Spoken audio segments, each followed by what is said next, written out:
Welcome to this Deck Tech. I'm Paul, I'm your host on the First Rule of Nerd Club. In this Deck Tech we have Umbris Fear Manifest.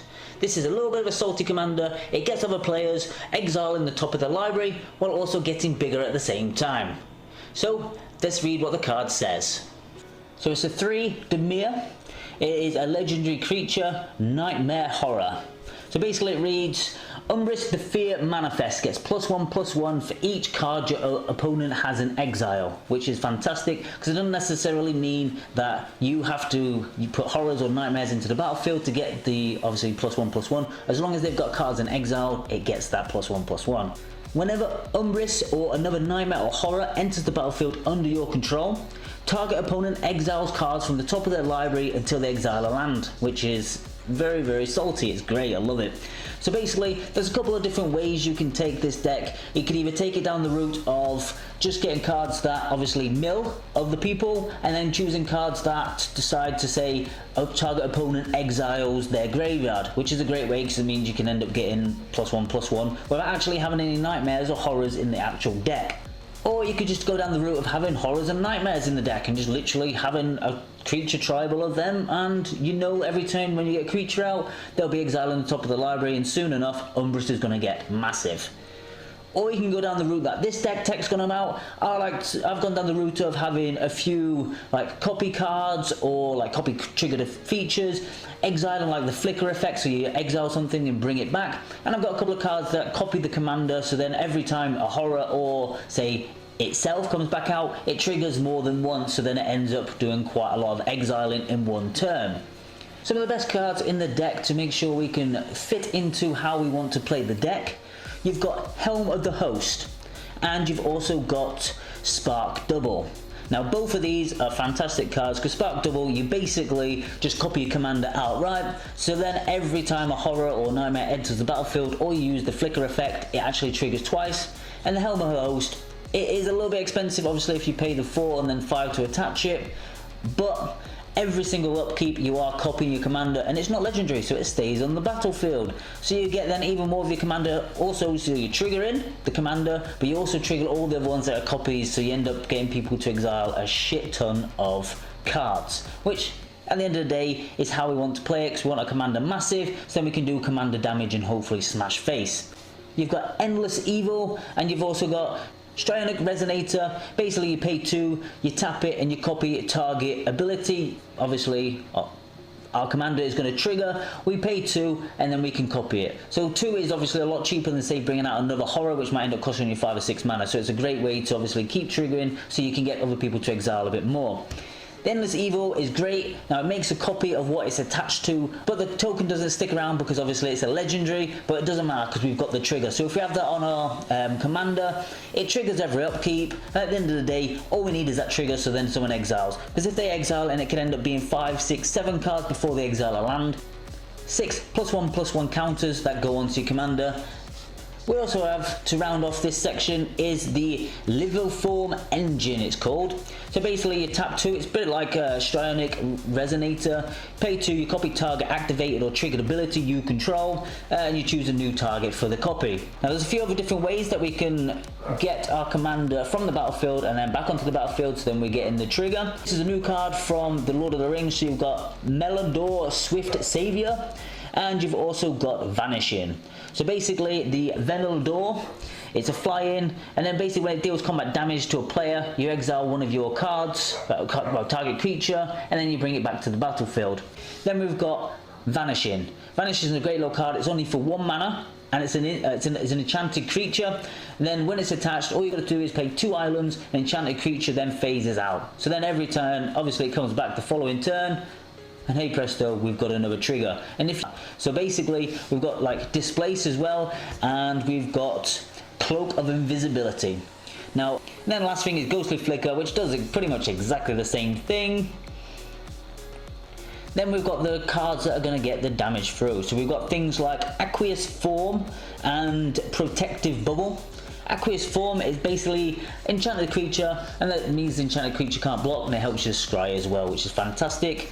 Protective Bubble, awesome. It not only gives our creatures Shroud, which means it can't be a target of spells or abilities, but it also means it's unblockable. So once we get a bit more on it, and then other people are trying to get rid of it, because obviously when it gets pretty big and pretty nasty and it's unblockable, people aren't going to want to keep it on the board. Basically, they'll want to get rid of it.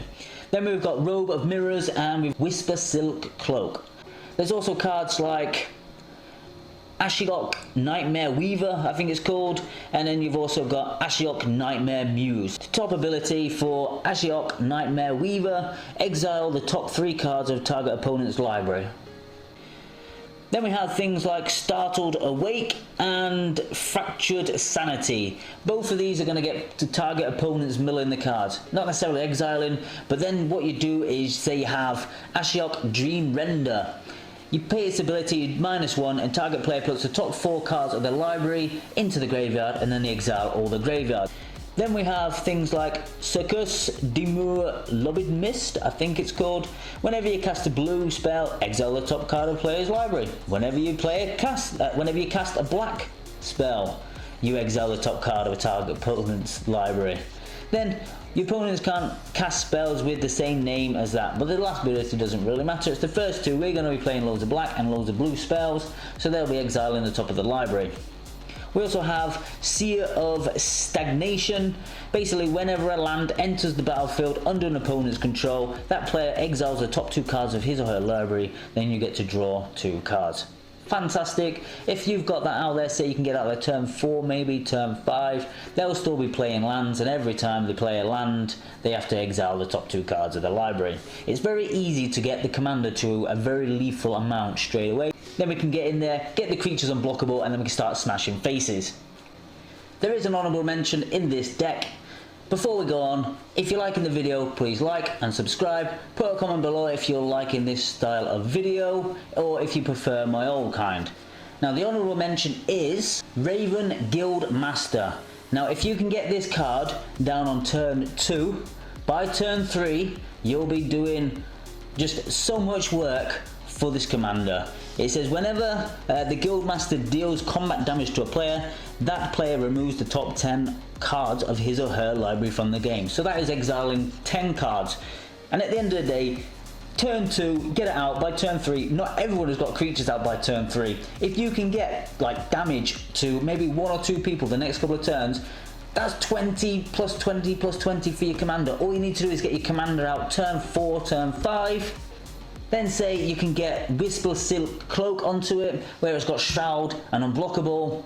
There you go. You can start smashing people's faces and getting it through. So this is a great card just to be added in. It's not horror, and it's not a nightmare. You'll notice that there's only about 9 horrors and nightmares in the deck, because I didn't want to go down the full like tribal route. I thought there was other better ways to play the deck. Now, the full deck list is in the description below if you want to check it out. Now on to the win conditions. So I've given you how we want to play the game. Now there's a couple of win cons, obviously. Say if we can't get that through, we've always got to have the backups, because otherwise, if they stop you from doing that, there's no other way of winning. So let's get down to the win cons. Win con number 2, you basically exile their full library out. You have Displace, which is you exile up to 2 target creatures you control, and return those cards to the battlefield under owner's control. So obviously what you do is you have Naru Meher Master Wizard, I think it's called. So you have that on the battlefield already. You play Displace, you exile obviously the wizard, and then you exile a horror or your commander, and then you bring them both back to the battlefield, and at the same time you target Displace, which then means you can then exile 2 creatures. So then what you do is you exile the wizard and then your commander again, or another horror. So then you constantly do that, and then obviously every time it comes into the battlefield it triggers, which then means it exiles everyone's library. Fantastic. Nice way of winning.